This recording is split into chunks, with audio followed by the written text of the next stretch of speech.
Paul O'Donnell started organizing sidewalk counseling in a way it had never been organized before. And they started putting together training to train volunteers and having shifts of people going out and being present, starting recruiting people to join in. And pretty soon there's a structure of an organization coming together. And then in addition to that, the need for Christians to be there and pray, people to be there to give witness, to protest the fact that they're killing living human beings inside these buildings. There's a tendency in our culture to treat the pro-life movement as something outdated, overly political, or something that only shows up when abortion becomes the topic of the day, like elections, court cases, or even major headlines. Yet the truth is very different. Long before the cameras arrive and long after the attention fades, there are people quietly showing up. Week after week, year after year, in the cold, in the heat, and on the sidewalks outside of abortion facilities, praying, counseling, and offering real help to women who feel like abortion is their only option. The pro-life movement hasn't been driven by moments. It has been sustained by faithful consistency, by people willing to stand in the gap for the preborn and their mothers day after day. Often without recognition and often in difficult circumstances. Well, my guest today is one of those people. Someone whose work spans decades, not news cycles, and whose perspective reminds us that saving lives has always been dependent on persistence, courage, and compassion. Brian Gibson is the CEO of Pro-Life Action Ministries, an organization founded in 1981 that has been at the forefront of sidewalk counseling, prayer vigils, and training and direct outreach for more than 40 years. Brian himself has been involved since the very beginning, making him one of the longest serving leaders in the pro-life movement today.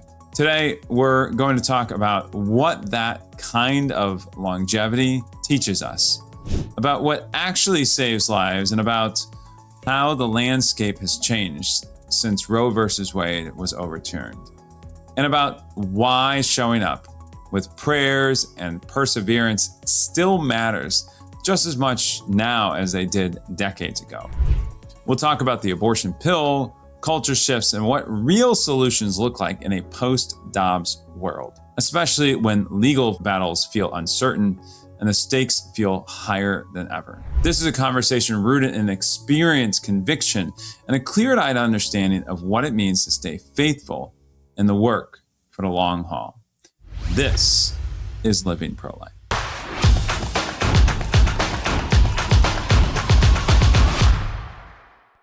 Well, thanks, Brian, for being on the program. I really appreciate you being here on Living Pro-Life, and thanks for all your work. Well, it's good to be on the show. Thanks for the invitation. Well, we do a lot here on Living Pro-Life, but I think we run down a lot of similar lines with regards to sidewalk counseling, praying out front of these abortion facilities. Yet I think you've been doing it a few more years than I have. Tell us about Pro-Life Action Ministries and how that got off the ground. 1 or 2 years further back. Years. So, well, Pro-Life Action Ministries was founded in 1981. Actually, it started as a sit-in at a Planned Parenthood in St. Paul, Minnesota. And the two men that founded it were college students. One was at the St. Paul Seminary. The other one was at the University of St. Thomas. So one a postgrad, one an undergrad. And they just had a passion for the unborn. They had heard about these activities, what we used to call direct action, through what was happening with Joe Scheidler and John Kavanaugh O'Keefe and all these, John Ryan, all these people way back many, many years ago. So they got involved. But they found out really quick that, the idea was to be there at that last moment as the last opportunity to save the life of a baby that really was about to be killed right now, this day, right now. That's the foundational concept that we hold to this day. And they found out having to go to court and having to spend time possibly in jail and things like that interfered with being out there. Yeah. So sidewalk counseling already was happening, but it was very disjointed. It was one and twos at a time in just a few places around the country all together.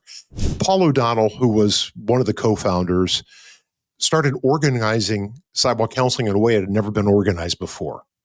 And they started putting together training to train volunteers and having shifts of people going out and being present, starting recruiting people to join in. And pretty soon there's a structure of an organization coming together. And then in addition to that, it wasn't going to only be sidewalk counseling. It was the need for Christians to be there and pray, people to be there to give witness, to be protest the fact that they're killing living human beings inside these buildings. Started at a Planned Parenthood in St. Paul, pretty quickly moved to other abortion locations. At that time, I think we had 7 or 8 abortion mills just in our metro area. And I met the other co-founder, Mike Gorski. They both ended up being brothers in the Franciscan Brothers of Peace because they went to found that separately. Yeah, they were doing it, no pay, no anything, living in just a common situation. And I heard Brother Michael talk, probably, I would say, the most eloquent pro-life speaker I've ever heard in my life. And it inspired me. I was newly back in the church in Christ, and it resonated in my heart. I was 24 years old, unmarried, didn't have a career going yet.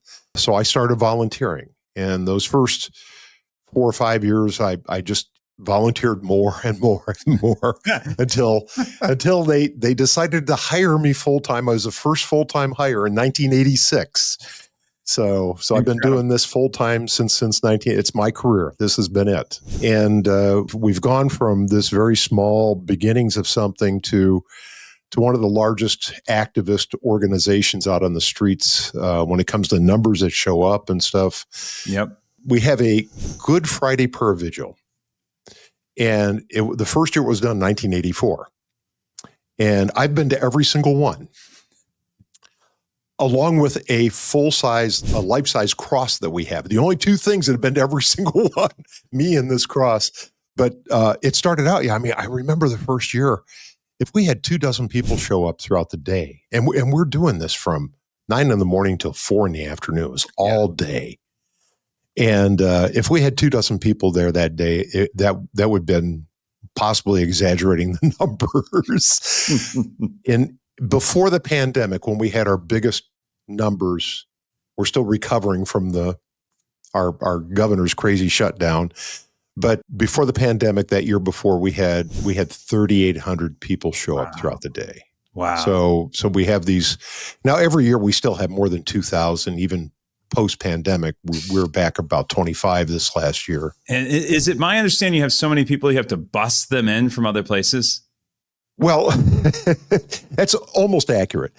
So Planned Parenthood used to be in a community where we could just take over the street and take over the sidewalk and stuff like that.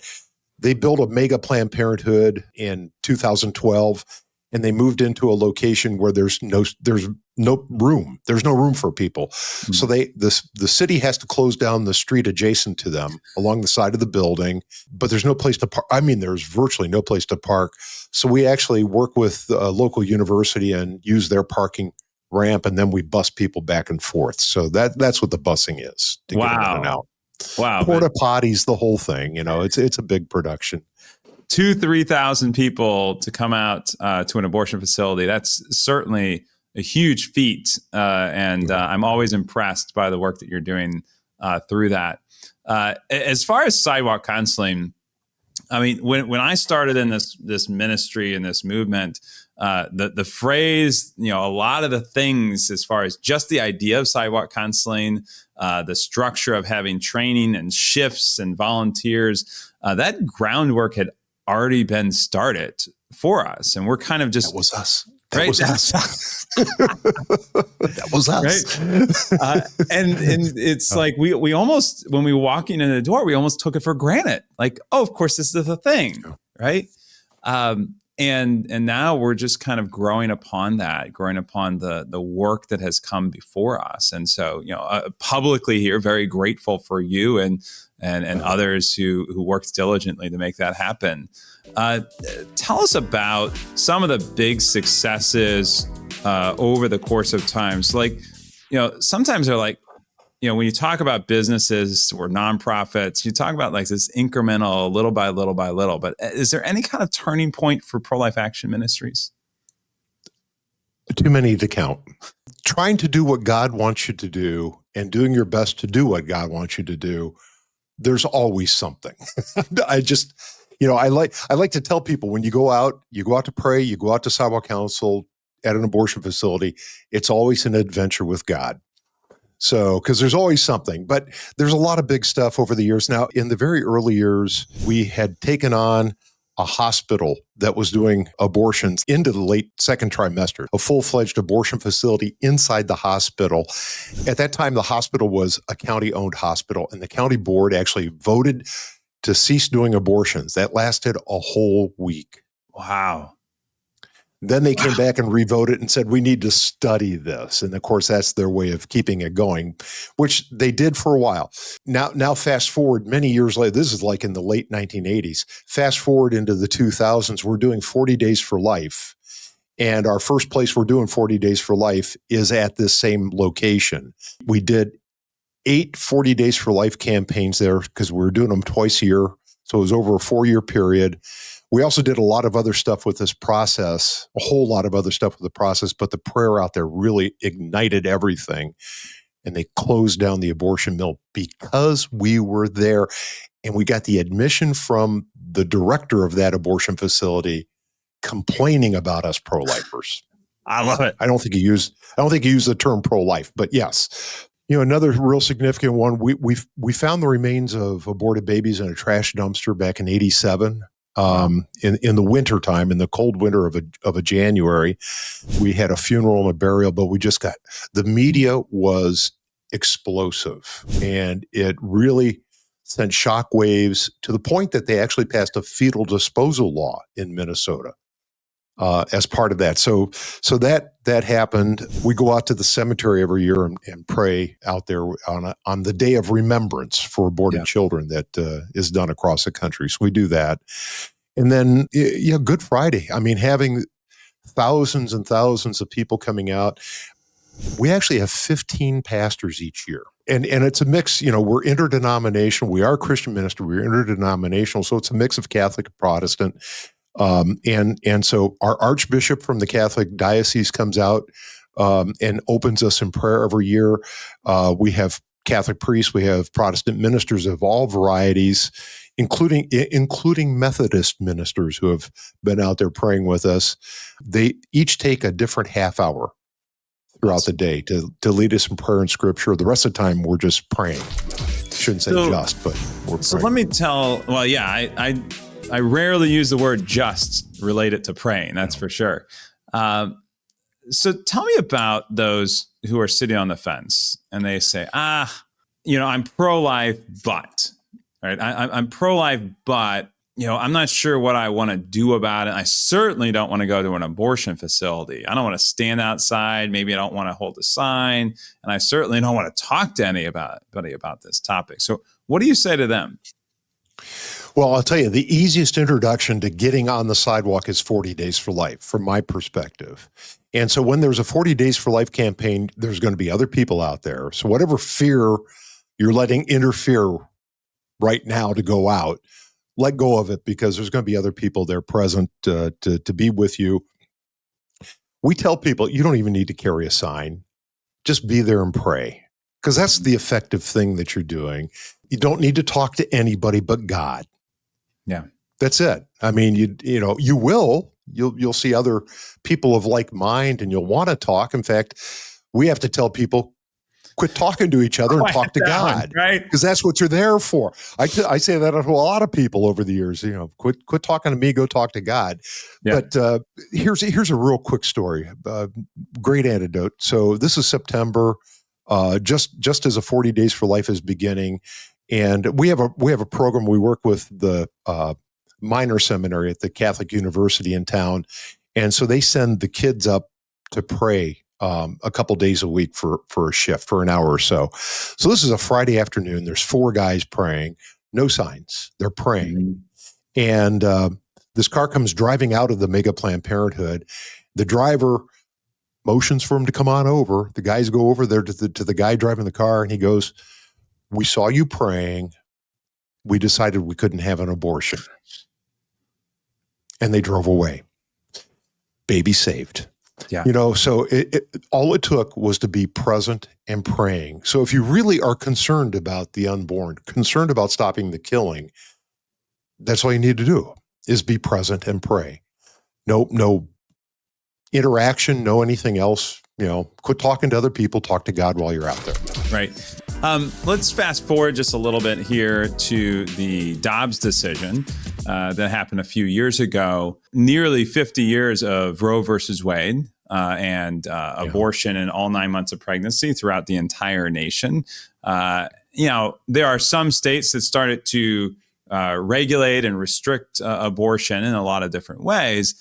Yet the Dobbs decision changed the entire landscape. How did it change the landscape, and what are we going to do about it? In many ways, did it change the land? First of all, it frees the pro-life movement to now be able to end abortion where they can, right? And I know a lot of politicians, including those that are pro-life, talk about how this is a state-by-state issue. That's what Dobbs did.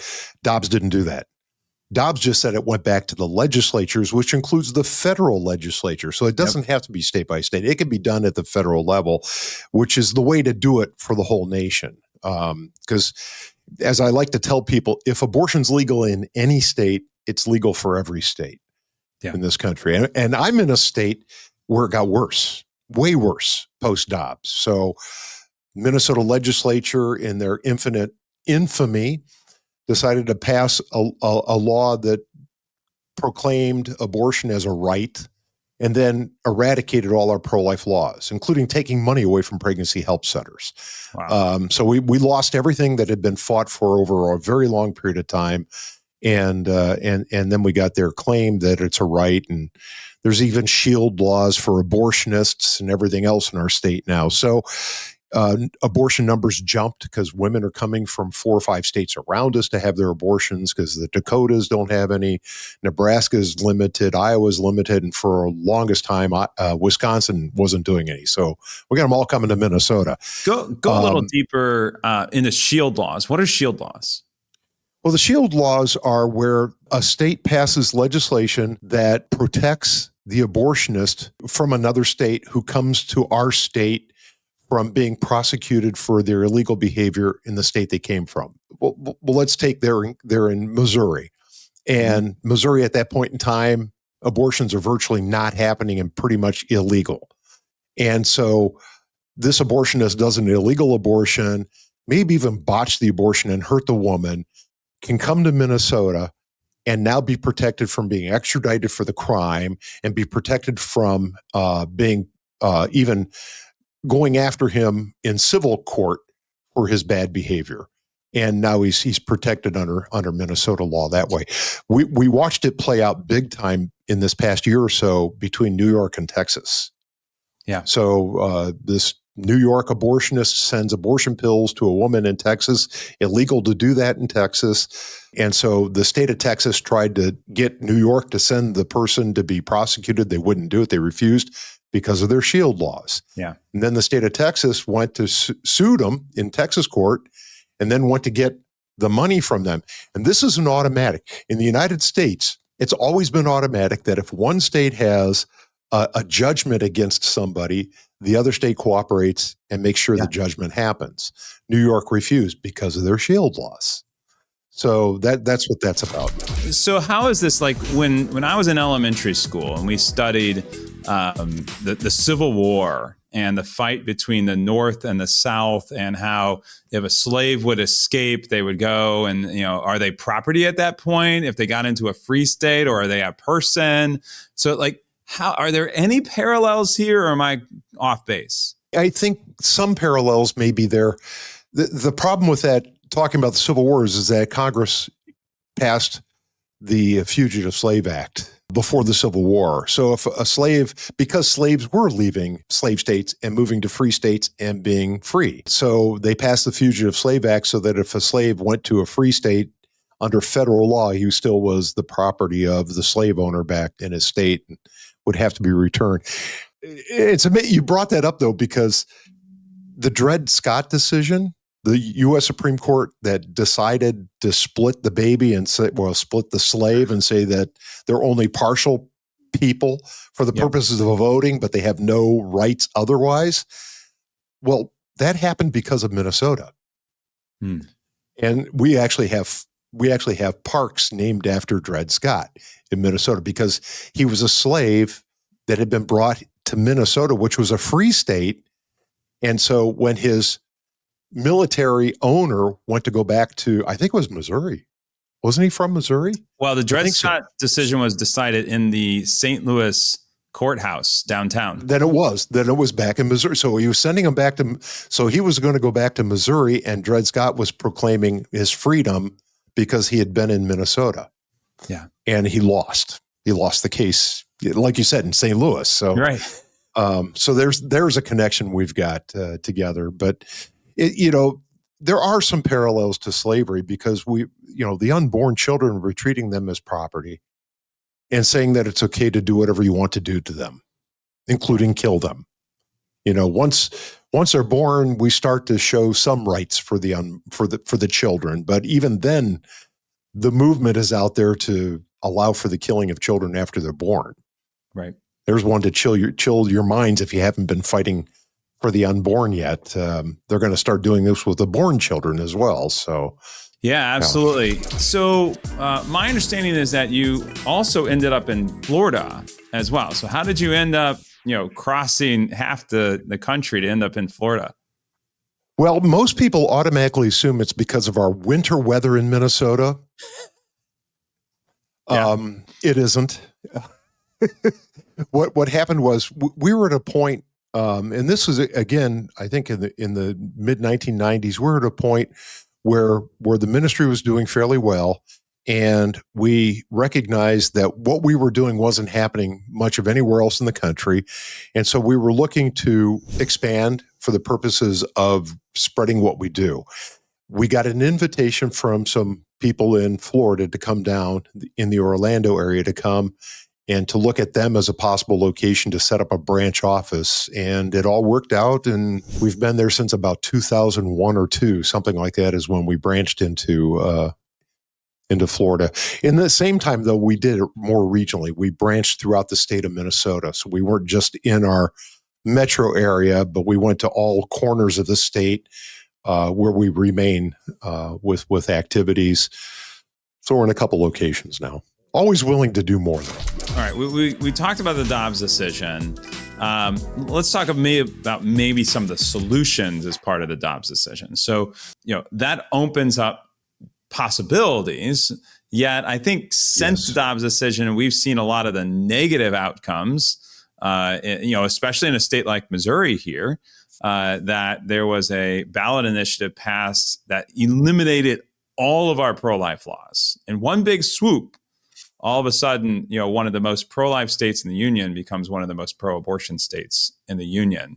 That didn't change the people here and our convictions, but it certainly did change the landscape on the legal side. So what are some of the next steps that we can practically take that may be changing the landscape because of the Dobbs decision in a positive way? Well, first of all, just when dealing with the situation as you just described in Missouri, and we've seen it in many states, Ohio and so forth around the country, many states, the very work that you and I do, getting out there needs to increase. We need to be out and be present at these places. The opportunity to stop abortion by saving the lives of the babies at that last minute is still there. Right. The 4 guys praying. Right. We can still do this. So that's always there, and we need to increase that effort. I think in the states where they haven't had this issue of a constitutional amendment hitting their state, they can outlaw abortion. They can start working in that direction. They can go straight at it, and many states have. There's some bright spots out there like Texas and Mississippi and Arkansas and so forth. Even Florida, they've got a heartbeat law. Yeah. So the number of abortions have dramatically dropped in Florida since that law took effect. So those type of things are very good. And every time in any state that we have the opportunity to have that significant of a victory, it has a ripple effect that goes for the whole country. Yeah. And I think it's also real good to recognize that what happened post Dobbs is really a backlash to what happened with Dobbs, and that backlash is already starting to wane. So the opportunity for us to step forward and start winning the day is starting to happen. It's not quite there yet, but it's starting to happen, because the just the angst over the Dobbs decision by the pro-abortion movement, it's already starting to shed down. So, so we're getting there.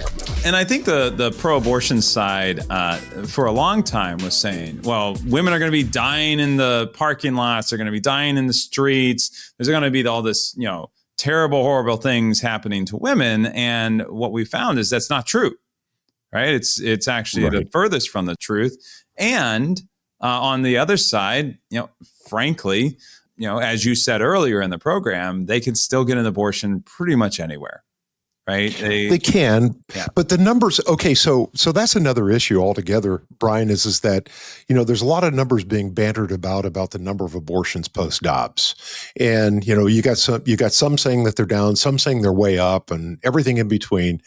I had heard a very sound presentation by Dr. Michael New on this. Yeah. A great researcher guy, good friend. And he was talking about how the real numbers are, we don't know, because nobody collects the real numbers anymore. Nobody does, right? So we've got more states that don't even participate in giving the information to the CDC. So we don't know the real numbers. But he said, here's the indicator. And he said, Texas again becomes a very primary indicator to look at. The birth rate dramatically increased after they banned abortions. Yeah. Okay. Well, to me, that, as he was saying, his conclusion is that that's a good indicator that abortions are down because babies are being born. The birth rate's up. Yeah. So that's an indicator. There's so much going on with this that it's just going to take time to work it through and work it out. And we just got to keep doing our job. We got to pray our hearts out. And keep going forward. So tell me about the abortion pill. I think a lot of people get confused who are maybe even new to the pro-life movement and say, well, all right, abortion is just this, it's a surgery. You go in and you go to a location and you get an abortion surgery. But I think a lot of people aren't quite aware that you can order these pills online. You can get them really from anywhere.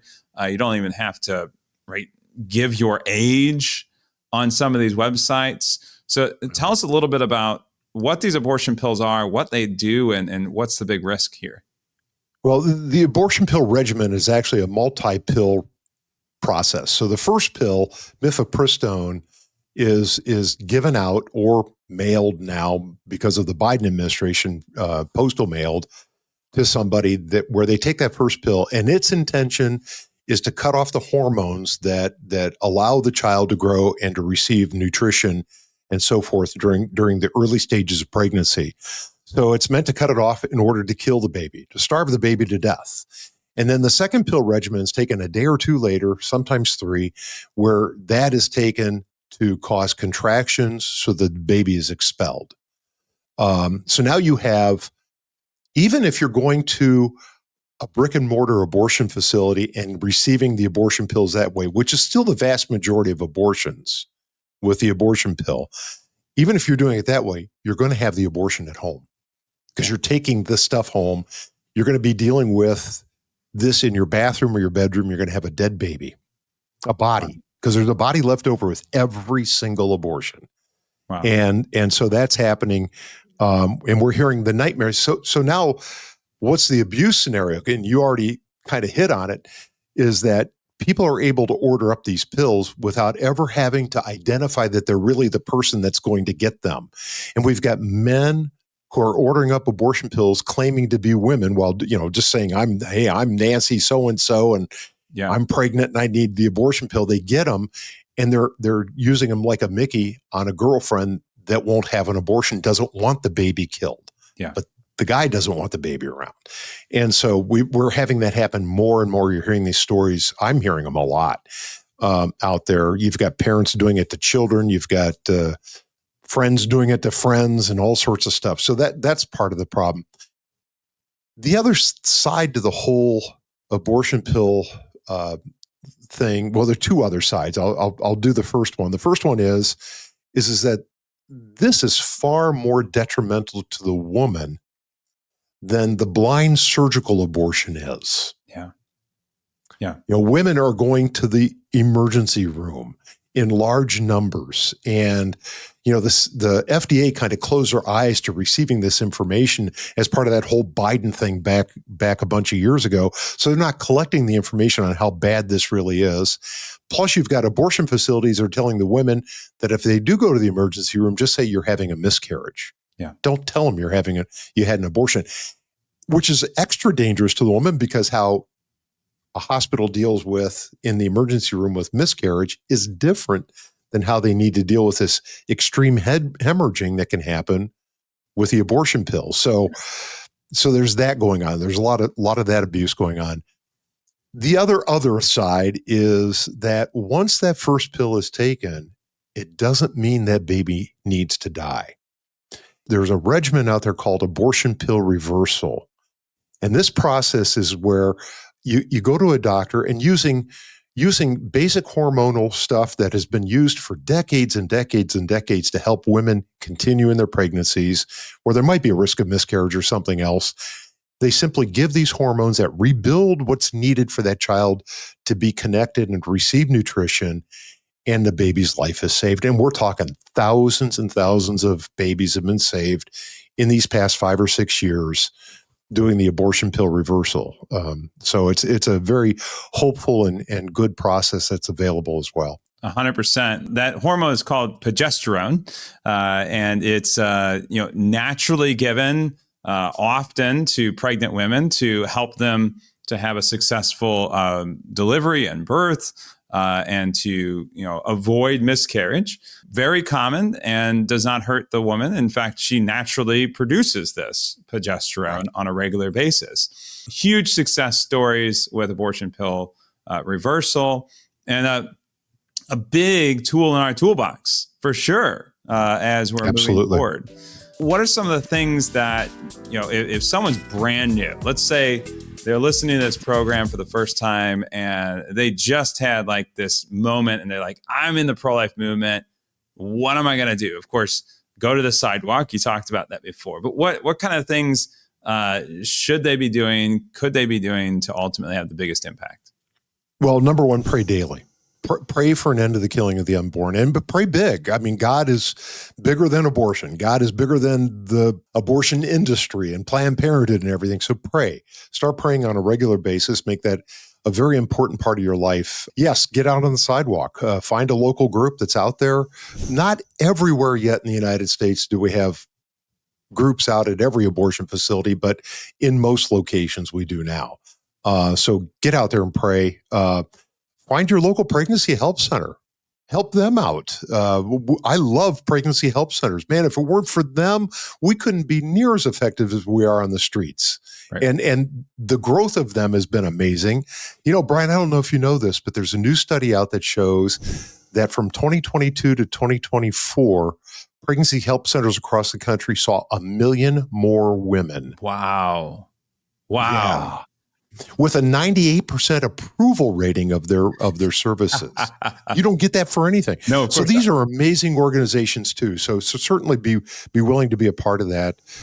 At your church, let's see if we can't get our pastors talking about this from the pulpit more. Many do, but they could do more. And you got to be a little gentle. Don't be a bull in a china shop and just say, hey, why aren't you doing this? Usually that doesn't work very well, but just, subtly work your way up and see if you can't get more off from the pastor of the church saying good things about the pro-life movement and explaining why abortion is bad. One of the things I love doing with pastors is when I go and visit them, I say, look, I want to make sure you have less work to do. And so here's how I'm going to help you, check the pro-life box and give you less work to do. And that normally perks their ears up because they've got other people on the other side saying, why aren't you talking about abortion? Why aren't you talking about pro-life issues? Why aren't you supporting our pregnancy centers, so on and so forth? And if I can help that pastor check the pro-life box and make his job a little bit easier, I'm going to try to figure out a way to do that. And that's a good way to do it. Normally perks their ears up. Like, look, I'm going to make this easy. I'm going to do most of the work for you, right? I love it. Just can you introduce me to someone, please? That would be nice, right? And it's actually better when you have a few people you've already met in the church, right? That makes it a little bit easier. So, Brian, how do people learn about your work there at Pro-Life Action Ministries? Well, we have a website, as everybody seems to have. So it's PLAM, kind of the acronym for Pro-Life Action Ministries, PLAM.org. We're on Facebook. We're on Instagram. Just look for Pro-Life Action Ministries. You'll find us. I know they pop up real quick and easy. If you're in the Twin Cities, come out and join us. We're out at every abortion facility every day, so we're always available. Incredible. Well, Brian Gibson, CEO of Pro-Life Action Ministries, thanks for being on the program. Thank you.